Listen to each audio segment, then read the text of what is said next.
Hi, everybody. I'm Terry Tazioli, and I work here at University Bookstore. Thank you all for being with us tonight. There are some familiar faces here, people I used to work with. None of you worked on my performance evaluations, so I still like you guys. I have a couple housekeeping things to do first. Just so you know, we'll remind you as we go along. The store closes at 7 in about an hour. There'll be this voice that comes out of the ceiling saying you have 10 minutes to run out of the buildings, but don't panic. We won't lock you in here, I promise. But that should be plenty of time. Bruce is going to talk for a while, then we'll open it up for questions. I think my good pals from TVW have a mic. They may run around when you do ask questions, right? So we can get you. So please feel free when that comes up to do that. There are books back here to purchase. Cashiers will be open up until 7, and I think there'll be somebody at the one back. Is that right, Lillian? Okay. And then there's also the cashier's desk downstairs, so feel free. And then Bruce will be signing too at the end. Is that okay? Very good. I think that's it. If you have parking tickets, we'll validate those before you leave. If you leave anytime after 7, the gate is usually closed, so you don't have to worry about it, or just tell them, hi, I was here for this spectacular event. Let me out, and they'll do that. So may I just say it's a pleasure for me to introduce Bruce Ramsey to all of you. Many of you, I'm sure, know him. He's a Northwest native. He studied at both the University of Washington and the University of California at Berkeley. And he's had quite a career in this writing and journalism business. Bruce worked at the Journal American in Bellevue, where we met. Where are you, Steve? There you are, where the three of us all started our rather brilliant careers, right? And Bruce went to work, he later worked at the Post-Intelligencer, the Seattle Times. He's also worked for Marple's business newsletter in Seattle and for Asia Week, which was in Hong Kong. He's written for Liberty Magazine for a number of years and has another book under his belt, Unsanctioned Voice.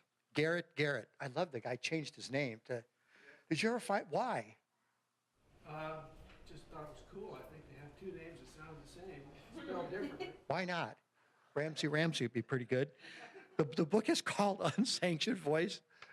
Garrett, journalist of the old right. Bruce retired from the Seattle Times about 5 years ago and began work on The Panic of 1893, the untold story of Washington's state's first depression. So please, enough of me. Please welcome Bruce Ramsey.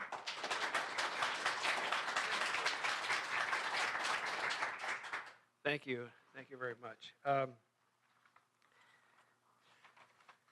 I wanted to thank you all for coming, particularly all of you who have helped me with this project. There's particularly my wife, Ann, who edited the book and helped on the cover and the title and the marketing and the cookies, which she baked today. So the cookies are there. The cookies are there for you, so feel free to dig in and have something to drink there. And it's just sparkling water.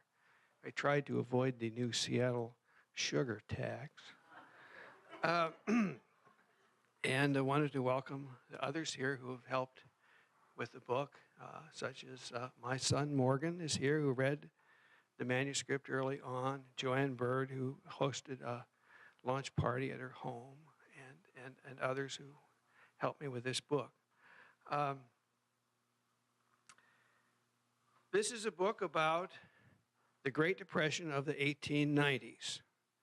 And I've always been fascinated with the subject of depressions, economic depressions, because they're a time of testing, a time when people face hard choices, difficulties, struggle, and sometimes political conflict, political struggle. Sometimes they have to rethink their ideas.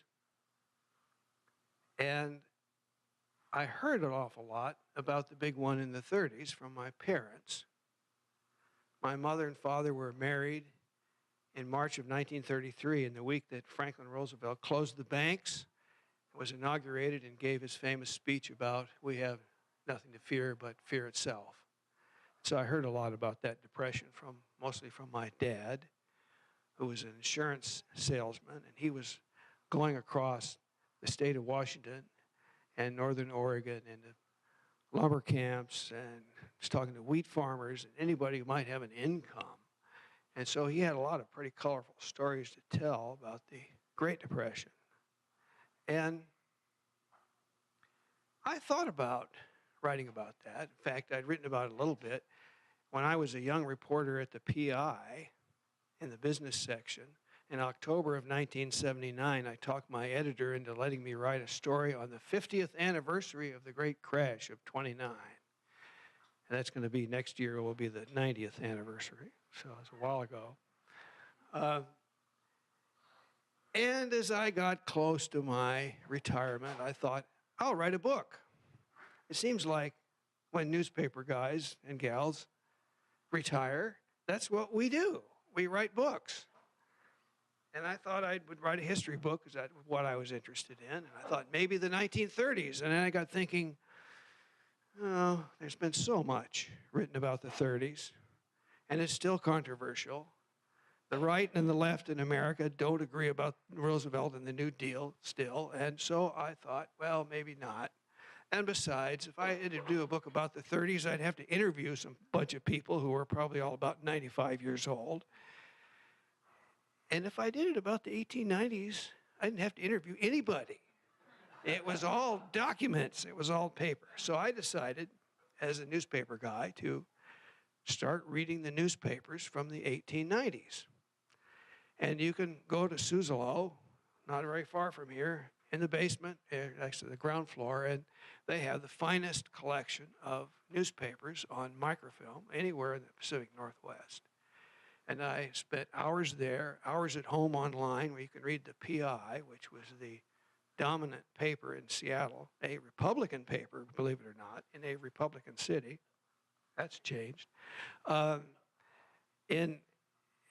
the PI, and then there were a bunch of other papers, but I basically read the daily papers, 2 daily papers of Seattle, and 2 daily papers of Tacoma, and 2 daily papers of Spokane for about 4 years time, and over their 4 years, not my 4 years, and weekly papers from all over the state. You can read some of them at home, the Yakima Herald, the Aberdeen Herald, the Pullman Herald, a bunch of other papers, and started pulling together this book. And there were some other sources. A lot of historians like to use private papers, and they were sort of helpful, but not so much. Private papers tend to be saved by very important people who have documents about their very important business and stuff, and some of which was kind of boring.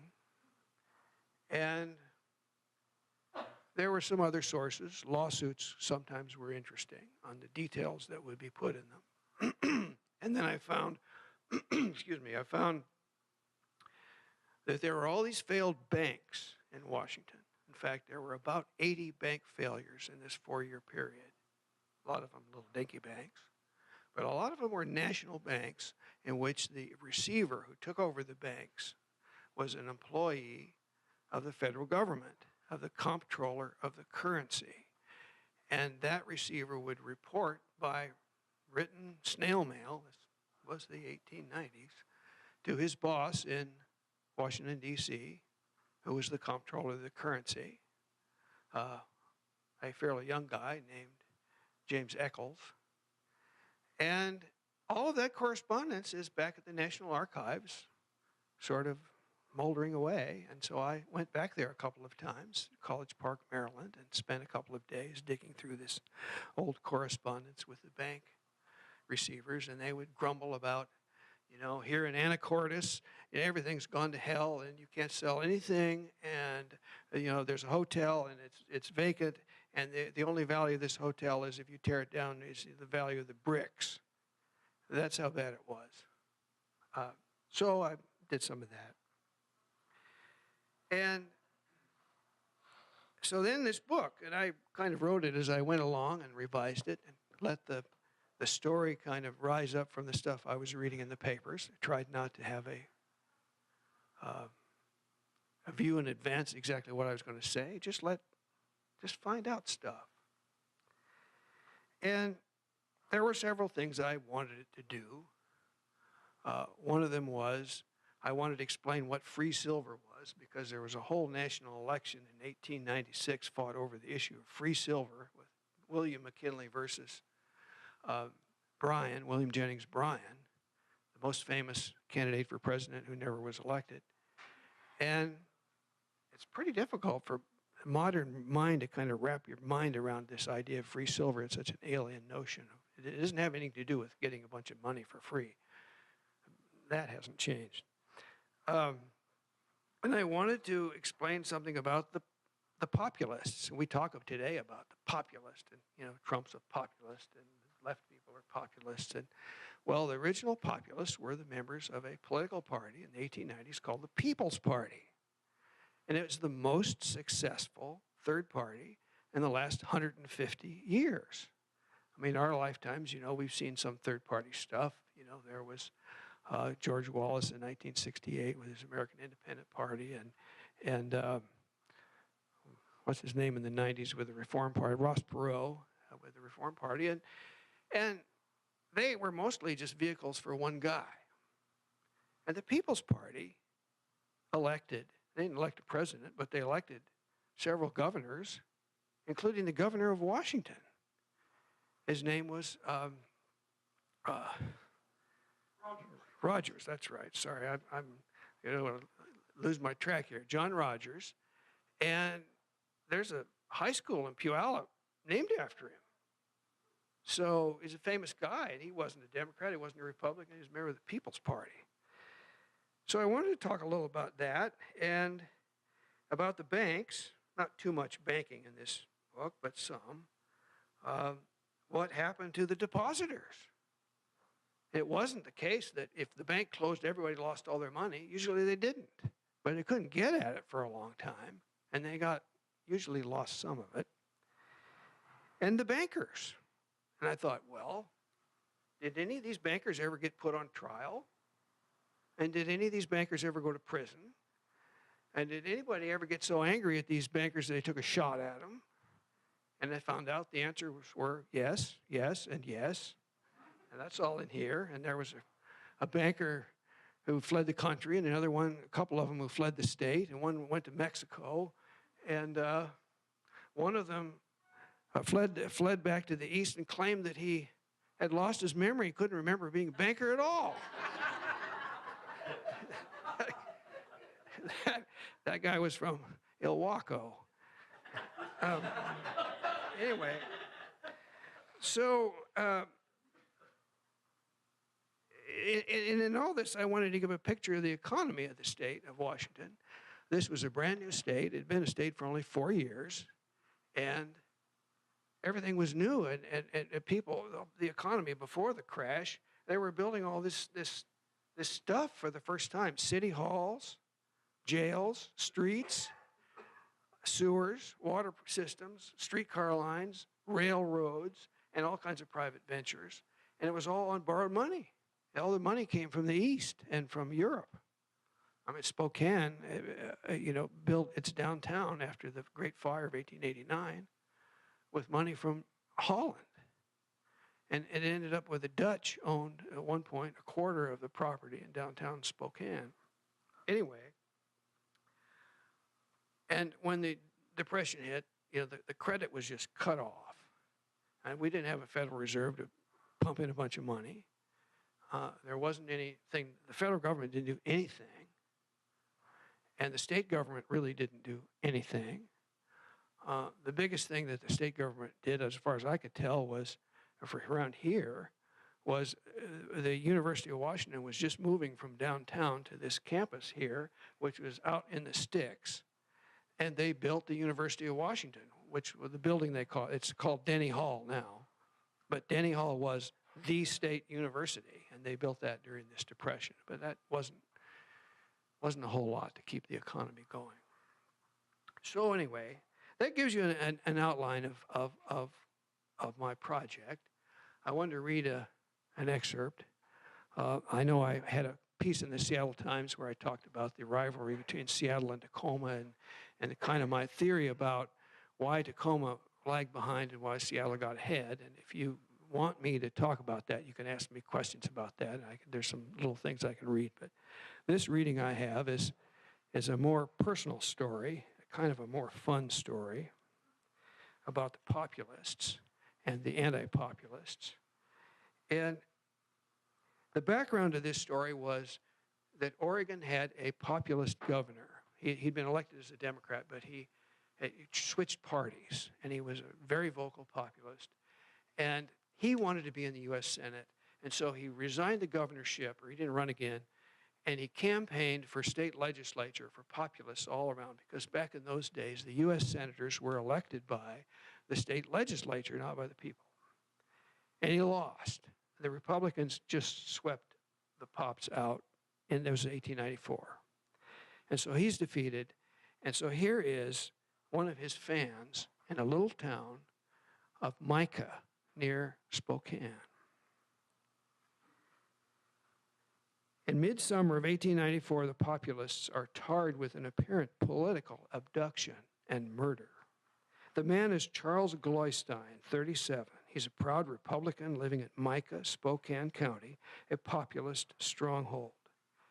After Oregon Governor Penoyer's humiliation at the ballot, Gloystein puts up a sign at the local crossroads. Coming events cast their shadows before. Have you heard from Oregon? Nope. Raw for Oregon. And 2 days later, after this sign appears, an effigy of Gloystein is hung in front of the community schoolhouse. On its back, a placard says, I am Charles F. Gloystein, a traitor to my farm, to my home, and to my God. Hell is my future home. Gloystein's 7-year-old boy sees this effigy the next morning on his way to school. He runs home to tell his dad. In the local paper, a neighbor, A.C. Rubeck, denies that he hung the effigy, but he argues that Gloystein asked for it by putting up this nasty sign. Gloystein writes a reply to this paper blaming Rubeck for this being hung in effigy. And his letter is printed July 28, 1894. The next evening, the sound of knocking awakens his wife, Selena. And Gloystein says somebody outside the house needs help with a wagon. And he goes outside to help, and he doesn't come back. The next morning, men find his bloodied straw hat. Selena says he's been threatened with death several times because of that sign, and now they've got him. She's beside herself. The community is in uproar. For days, gangs of men scour the land for signs of a murdered man, and they find nothing. The story's page one news across the Pacific Northwest, and the Republican papers are quick to make a lesson of it. The Post-Intelligencer runs 4 page one stories and 6 editorials on it in the first month, plus 14 other items, most of them roundups of scalding opinion from other newspapers. The PI calls Gloystein's disappearance the work of a populist Ku Klux Klan and expresses the hope that it will, quote, will drive every thoughtful, decent man out of the ranks of populism. Our Republican governor, John McGraw, whose statue, by the way, is downtown between the Westin Hotel and the Medical Dental Building, that's John McGraw, offers a $500 reward for Gloystein's body and another $500 for apprehension of his murderers. Some Democratic papers cast doubts on the political murder story. If Gloystein was afraid of being murdered, asks the Colfax Advocate, why did he go off in the night? And why would such a man voluntarily desert his wife and 5 little children? The populist papers label it a Republican trick. The Ballard Searchlight argues that a human cur who would endeavor to stir up strife in his neighborhood by sticking up an obnoxious signboard might also fake his murder just to make the populists look bad. And noting the $500 reward put up by Governor McGraw, the Vancouver Register, another populist paper, suggests it might be profitable for the Republican tricksters of Spokane County to now bring in their man and claim the reward. Well, it turns out that the skeptics are right. Gloystein is alive. In late September, Mr. Thomas Delaney of Farmington walks into the office of Spokane County Sheriff Francis Pugh and says he's been working alongside Gloystein on a farm in Oregon. And Sheriff Pugh leaves the next day, and on September the 22nd, he confronts Gloystein in a barn at Morrow, Oregon, a few miles south of the Columbia River. Gloystein has been working for $1.50 a day as a farmhand. His only luxury has been a subscription to the Spokane Chronicle so he can read about himself. Gloystein admits to Pugh that he staged his abduction right down to the knocking on the wall that wakened his wife and planting the bloodied hat, and that he'd hopped a freight train and hoboed it to Oregon. And by his account, there was no conspiracy. It was one Republican's trick, all right, but not from political motives. Gloystein ran because he was scared. And several newspapers never assumed that he died. His story, the story of his cowardice, runs on page 1. "Hark from the tomb," headlines the Seattle Telegraph, which is a Democratic paper. "We told you so," says the I, the Snohomish's populist paper. And the PI, embarrassed, buries the story on page 3. So, anyway, I can take some, it's, I guess, time to take some questions if you had any questions about the book or research or anything. You mentioned a lot about these warranties that these banks got. Could you explain a little bit how these warranties work? Warrants? Yeah, warrants. Okay. Warrants. Well, warrants were actually, they were a big deal in the 30s, too. Warrants are IOUs, almost like a little bond, but they're more informal than that. But they're promises to pay by government organization, by the city, the county, the school district, some agency like that doesn't have the money to pay you. And so this is, if you get a warrant for $50, it's $50 plus interest, which is paid, which accumulates, and they have to pay the interest when they redeem the warrant. And the warrants are redeemed when they have the money. So you don't have any guarantee as to when this warrant's going to be good. But it's the city of Seattle or the King County's promise to pay.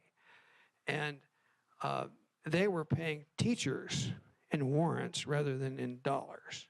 And so if you were a teacher, you needed your money to buy groceries. You had to find a grocer who would accept warrants as dollars, maybe at a discount, or you went to a warrant broker, and there were investors called warrant brokers, and they would buy your warrants for maybe 95 cents on the dollar or 80, or in this book, in some of the counties, it got as low as 65 cents on the dollar for warrants because the city council or whoever it was issuing these warrants, and sometimes they just issued way too many. It was pretty easy to, say, well, we'll buy this and we'll buy that, and I'll issue the warrants for this, and they got over their heads. So there's a whole story in here, particularly about Tacoma. Tacoma, and I won't get into this, it's too detailed, but the treasurer of Tacoma had this whole thing where he was supposed to be redeeming warrants with the cash that they had, and instead of doing that, he took them to the banks. He bought warrants from people who held them and took them to the banks and said, will you accept this as cash? And they did. 4 banks in Tacoma did accept the warrants as cash deposits. And so he just kept feeding them this, and the banks were kicking back 3% of the value of the warrants into his personal account. Well, he finally got into trouble, and he went to prison. And then the city of Tacoma, the city council realized they got this giant deposit in the banks. And they said, we're in a depression. We need this money now, get the money out. And they were told, hey, the treasurer promised the bank we're never going to, ask for the money. Well, he's gone. Hell with him. Get the money out. So they asked for the money. And in two months, 4 banks failed in Tacoma. So that's part of the story in the book. Question? Yeah. How many institutions or repositories did you have to gather information from to write the book? How many places did I have to go to? Well, I didn't count them, but we went on a road trip to Spokane, went on a road trip to Pullman, went to Walla Walla. I stopped at a library at the U of O in Eugene for one particular magazine, which was the only copy in the world was there. And what? Yeah, Bellingham. I went to Bellingham a number of times, and Port Townsend a number of times. Bellingham Library, there's also state archives there. Ellensburg, there's a state archives. I went to Port Townsend. It's a historical society where you can read the copies of the Port Townsend Leader that Suzzallo doesn't have. And then the 2 trips to College Park, Maryland, to the National Archives. That was the biggie. So quite a bit of different places. Yeah. In our 45 years out here, I've noticed Washington is a little slow going into a downturn. Washington State Yeah. is, and then a little slow coming out. How fast did this depression turn to good nationwide? And was Washington affected like right away? It sounds like it was. Yeah. Well, it was a little bit different situation back then, and I can't speak much about the nation because I didn't do a lot of research about the whole nation's economy. This, unlike the Depression of the 1930s, in the 30s, we slid into the Great Depression over 3 years. It was just this real gradual down, down, down. It just kept going down, down. And in 1893, the crash hit Wall Street on May the 5th. And the stock and the bond market were really hammered. And banks started failing in the last week of May. I mean, they started failing in other places, Michigan and some other places, Chicago, before that. But it hit here the last week of May. The first bank failed at Puyallup, and I think May the 25th. In the first week of June, there were big failures at Tacoma and Spokane and Ellensburg. Seattle didn't have a bank failure for 6 months, and that was a big point of pride for Seattle, too. And there's a part in the book about how they managed to avoid that. But so that it hit really fast here. And it also, we got out of it pretty quickly. I mean, we started getting out of it slowly in 1897 in the spring. And then you have this gold rush booming and going from the Yukon. And the gold rush, I had this idea that the gold rush started all at once with this ship coming down full of gold, and that's totally wrong. The gold rush was building up over the whole Depression. I mean, there's stories about Alaska and stories about mostly Alaska, not so much Canada, and guys coming down with nuggets and, and so forth. It just got bigger and bigger and bigger, and then in that July of 1897, that ship came down to Portland that was just full of guys with sacks of gold nuggets and dust. And that just set off a frenzy. And Spokane had already recovered because there had been a gold boom in British Columbia, right on the border. The towns of Rossland and Trail were gold boom towns from 1895, 1896. But Seattle, it was just like somebody had shot a drug in its arm, and it just went nuts. I mean, it was so crazy. The mayor asked the city council if he could please take a leave of absence so he could go up to the gold fields. And the city council said no, and he said he was going anyway. So, yeah. So what did it take to be a banker in those days? Did you just get a group of people together with a lot of money? And they loaned money out? Is that the way it worked? Mm-hmm. There wasn't any federal standards, was there? Well, there were some federal standards, but of course you didn't have to have a national bank, okay? And I don't know what all the federal standards were, but I did find out in writing this book, there was a federal law that said you could not lend more than 10% of your capital to any one borrower. And what was pointed out a number of times in the news accounts was, because they violated that law all over the place, lending to themselves mostly, was there was no penalty.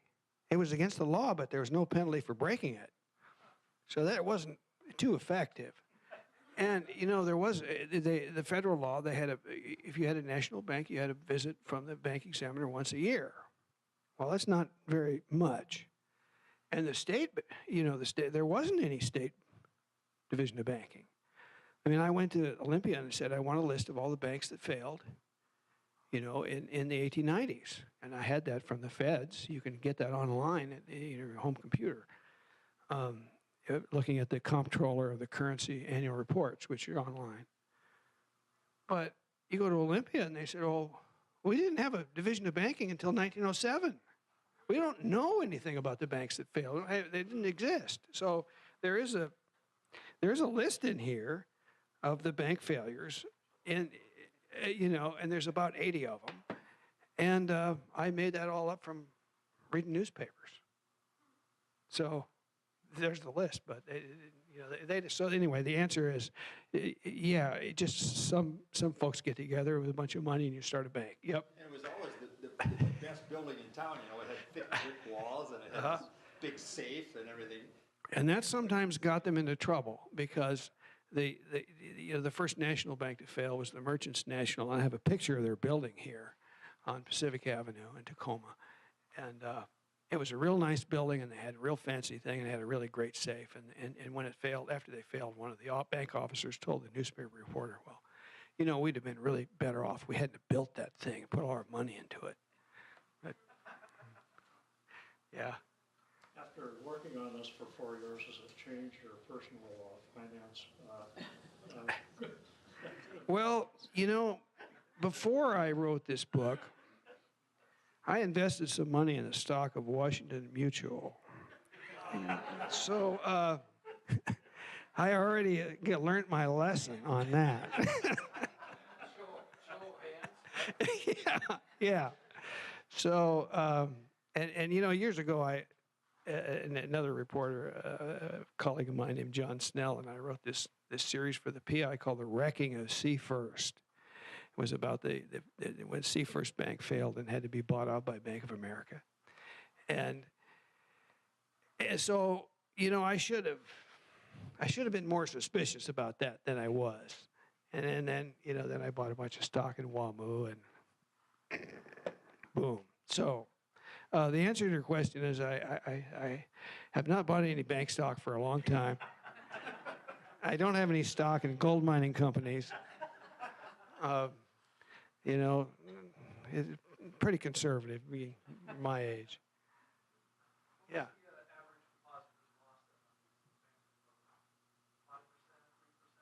Well, I have a list here in the back, and I tried to find it for every bank, and there's no way I could, but it's one page, and there's a number of banks, about 6 or 7 banks, where they got all their money, 100% of their money back, usually over 5 years or something.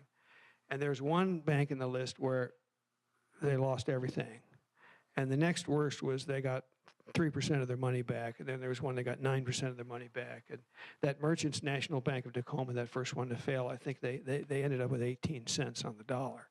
So it was just all over the map. Yeah. In your op-ed this week, you compare Seattle to Tacoma, and you talk about how Seattle became a bigger city than Tacoma, but you warn it could go the other way. In looking at Seattle today, do you see any warning signs? Well, I mean, I don't think it's going to go the other way, but I was kind of alarmed at the whole movement to the head tax movement and the rhetoric behind it from, the most fervent supporter of that on the city council, our Trotskyite city councilwoman. who said frankly, during the vote when they repealed the head tax, they said Jeff Bezos is our enemy, and I thought that's a dangerous point of view to take to a person who heads a company that created that many jobs in Seattle. So I think it's a dangerous point of view, but I'm hopeful. I really don't think that point of view is going to prevail in Seattle. I mean, we're a liberal town, but we're not a hard left town. And I think if we were, that would be a problem, but I don't think it's a problem being, just a liberal town. I think we're doing fine, and maybe I'm wearing rose-colored glasses, but I think we'll do all right. And I was very heartened by the reaction of the people of Seattle. Clearly, through the pollsters, said, don't just put a straight out head tax on jobs. Now, that's my political question. Any more questions about the book? That's what I really want to talk about. This is not a political book in the sense of I did not write this book to make a political point about anything today, okay? It's not what it is. It's a journalist book about the past. So, Bruce, to your knowledge, is this book the only book of the 1893, the panic, Well, there's the only book that's about the Depression of the 1890s in the state of Washington. There's one other book, and I reviewed it in 2007, about the history of the state of Washington in the whole of the 1890s.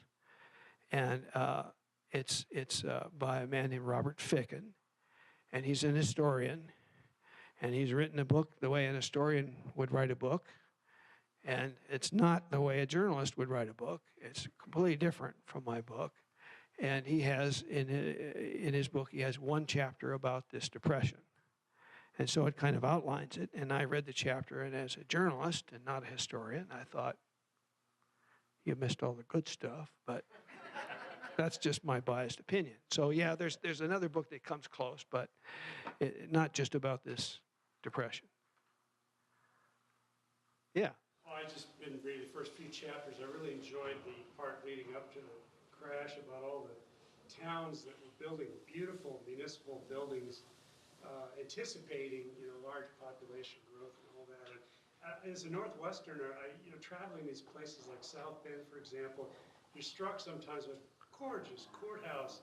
And I always imagined, there must have been a time when South Bend was, booming and things were going really well there. But in fact, some of these places kind of never were. They kind of never were. That courthouse, the courthouse in South Bend just absolutely sticks out as this majestic building in the middle of a village, okay?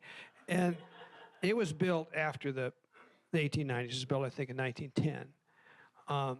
But it was during the 1890s, I think during the period of this book, South Bend wrested away the county seat from, I think it was Oysterville,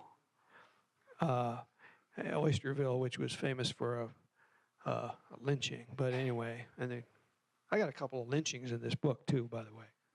They're lynchings of white guys, but they were related to this depression. I mean, they were related to the social strife and feeling of that time, and so I put them in. Questions? Yeah. So you mentioned that the Depression ended fairly quickly. My sense is that the city of Seattle was really overbuilt by the time that the Depression started.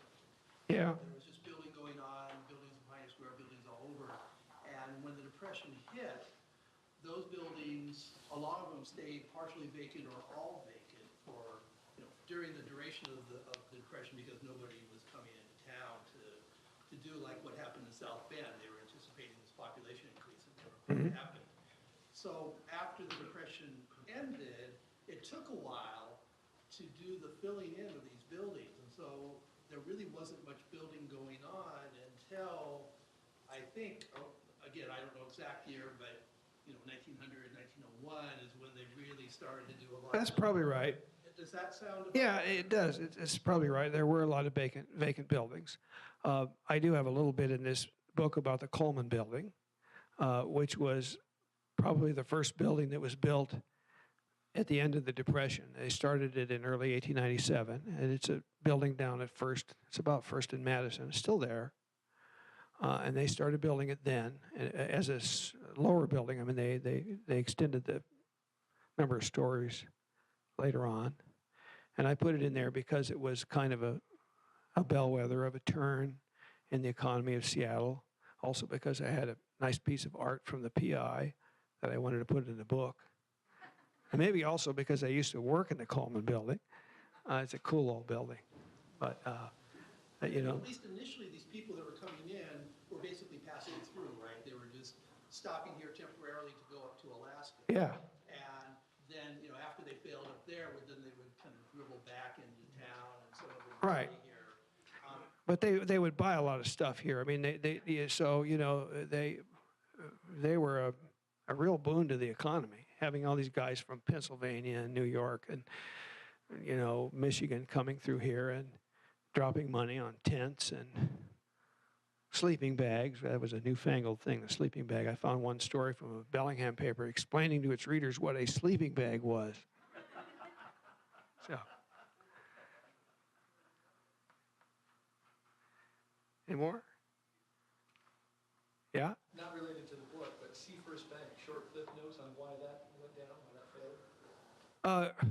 Cliff Notes' version of why Seafirst went down was that it was the biggest bank in Washington. They had a goal of making, I think it was 15% growth a year, and being the biggest one in the market. It's really hard to grow that fast when you're the biggest guy already. And so they went down to where there was a boom in the economy. And this was 1981, which was in Oklahoma, and drilling for deep gas. And at that time, shallow gas was price controlled by the federal government, but deep gas was free market. And so, and deep gas is the most risky to find because it's you got to drill farther to get it.